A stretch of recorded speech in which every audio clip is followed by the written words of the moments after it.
You are the left, and you were a prisoner to the extreme left. Do you think the Republicans are sort of an extreme fringe party? No, I don't think that they're an extreme fringe party. That means they don't have the information. Okay, but 90% of the voters don't have the information. Maybe you need to listen to the news when you're in traffic. What's up, y'all? Gerald here, creator of Gospel Chops and your host for this YouTube channel, back with another video. Now, if you followed Stephen A. Smith for some time on ESPN or even his own podcast, you know for a fact that Stephen A. Smith is a middle-of-the-road fence sitter. He don't want to claim either side because he wants to maintain that balance in the middle so he can maintain his status and maintain that bag. He's expressed many times that money is his main priority. It's not about standing on principle. So he sits on the fence and sees which way the wind blows and might change his opinion depending on the blowing of the wind. Well, y'all, I don't know why he would go down to the witch's den called The View and sit down with those women if they identify as women, but he went down there and had a little sit down with those folks and seemed like he ran into a little disagreement, especially with Sonny Hostin. And the interesting thing about Stephen A., like I said, he's a middle-of-the-road kind of guy, so he wasn't extreme in his approach to their questions about the election and the electorate and America in general. No, he was right down the middle. He gave them some common sense answers that the regular man, the everyday man and everyday woman would likely agree with. But these things seem to be so offensive to these women, especially Sonny, who sat next to him. And if looks could kill, she would have shot him dead right there on set and watched him bleed out. Y'all, let's get into this. So you think the Republicans are sort of an extreme fringe party? No, I don't think that they're an extreme fringe party. I think that they're operating against those they believe are extreme on the left. Like, for example, when you talk about the LGBTQ community, I'm a fiscal conservative and I'm a social liberal. I'm fiscal with my dollars. I ain't apologizing for not wanting to pay high taxes to anybody. I'm not apologizing for that, right? But outside of that, I'm pretty liberal. Live and let live, okay? But you had folks on the left that were introducing some things when we got in the whole transgender issue, and they were talking about bathrooms, or they were talking about males transitioning to females and competing against girls in sports and stuff like that. These That's are less than 1% of the population. I understand that, But you know what? That's ridiculous. So as you can see, Sonny tries to drag him into her way of thinking that, okay, I'm brown skin, you brown skin, we're going to agree on some of these things and see eye to eye. And she throws a little bait out there thinking he's going to fall for it. She can reel him in, and she says, well, don't you think the right is the extreme party? He says, no, I don't think the right is extreme. Matter of fact, I think the left is the extreme party. I think the right is quite reasonable. I think the right is the party of normal. It's normalcy over there. It's these left-wing lunatics like y'all around this table that don't seem to want to get it. So let me preach a little bit to you. Let me talk a little bit to you as a black man who is in touch with folks who got some common sense every now and then. And he told him, look, I'm a fiscal conservative, but I'm a social liberal. I believe in leaving folks alone and kind of letting them do what they do, but y'all don't believe in that. Y'all get behind these whacked out principles and you want to cram it down the throat of America. You want to force it on everybody, including the kids, including the churches. You want to tear families apart. That's what you've been advocating for, right? Throughout this holiday season since the election. Families separating. You got cousins don't agree with you politically. Cut them off. Don't invite them to Thanksgiving. Don't give them a Christmas present.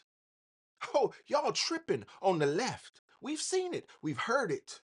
We've talked about it even here on this channel. Well, Stephen A. decided to talk about it a little bit, and he's getting major pushback. Sonny look like she want to fight, y'all. But I think that's where the mistake is made. Yeah, you're saying it's ridiculous. I don't disagree with you. Yeah. But most of the voters out there don't think like that. But that means they don't have the information. Okay, but 90% other voters don't have the information. If you're out there busting your tail to make ends meet and to pay your bills, and you're going to work every day, and you got a family to take care of, and you're in New York City, you're getting stuck 2 hours of your day, you're stuck in traffic. You understand? You got a whole bunch of stuff to go through. You don't have time to know what you and I Maybe know. you need to and listen to the others. news when you're in traffic. Well, Well, again, maybe I agree not. with Not be that. uninformed. Or Yeah. you listen to stuff that's going to take you away from the things that brings down your spirit. And that's unfortunately what most voters are doing. Did y'all see what she said there? Do you see how she got indignant? How she went from 0 to 10 instantly when he got to talking common sense? He said, well, most people don't know what you know. And I get it because you've heard me say it on this channel before. I pay attention to politics. I got a degree in political science. I understand this stuff. I eat it up. But most people don't. And I keep that in mind when I get on this platform. But she got so upset by him just mentioning that people might not be aware of it. She's saying that it's your fault that you ignorant. It's your fault that you don't see it the way I see it. It's your fault that you're dumb and stupid and not buying into left-wing politics. And he tried to reason with her and say, well, look, people out here doing what they got to do to survive. Everybody's not paying attention to politics like you. Definitely not paying attention to left-wing politics. They're not listening to NPR and they're not watching The View. Check the ratings. You'll find out. They're not watching MSNBC. That's why they're about to sell it, because the ratings are so low. CNN is trash. They not listening to y'all. He trying to be nice because he on her platform, but he trying to tell her they not paying attention to this garbage y'all out here shoveling. And she's so mad about it. She's saying it's your fault if you're ignorant and don't see it our way. And if you stuck in traffic, then maybe you should listen to something better on the radio that would tune you in to our way of thinking. Listen to NPR. And he trying to tell her, look, you're not even talking to the common man and common woman. He's saying, look, these folks been working all day dealing with people they hate just to make a buck, just to make ends meet. When they get in the car, they want to listen to their favorite song. Sometimes they want to listen to some smooth jazz and unwind, some classical, and just kind of smooth out to some mellow cello. Sometimes you done had to buck up against your boss that day, and you might want to turn on some hip hop, some trap, and just smash home. But see, Sonny lives behind the gate. Her kid went to private school. She ain't never had those kind of issues. She married up.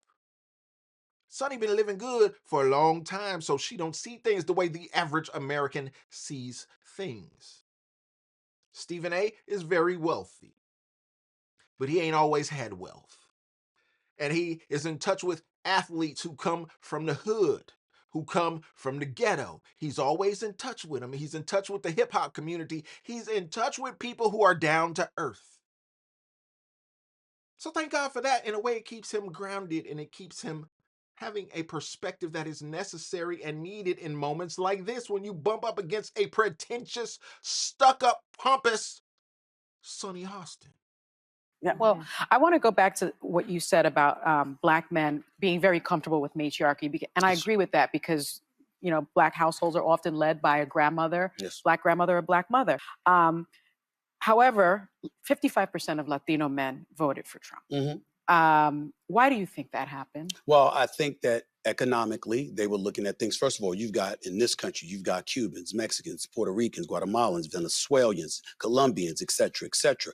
And if you talk to the Hispanic community, depending on who you're talking to, they think differently. The Cubans think differently than the Dominicans. The Dominicans think different than Colombians. To some, the economy was a priority. To some, believe it or not, it was the border. You had some folks within the Hispanic populace that were encouraging the borders to be closed. I'm Puerto Rican, right? So the Hispanic community is not a monolith. I agree with you. And a lot of, I think, people that are of Hispanic origin from, let's say, South America or Central America, they're willing to close the door behind them instead of letting somebody else in. Well, first of all, you're asking a Black man about Latinos. That's problem number one. Why don't you go ask Hector Nim about what the Latino men think?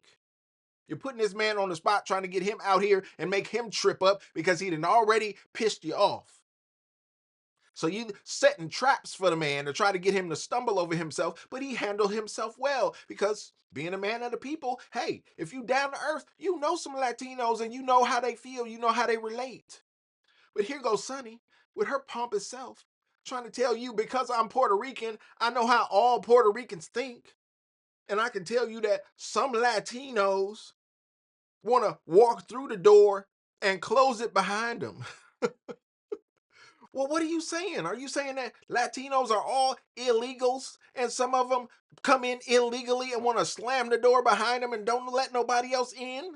No, that's not how it works, Sonny. The truth of the matter is the people that want the door closed are the people that came here legally.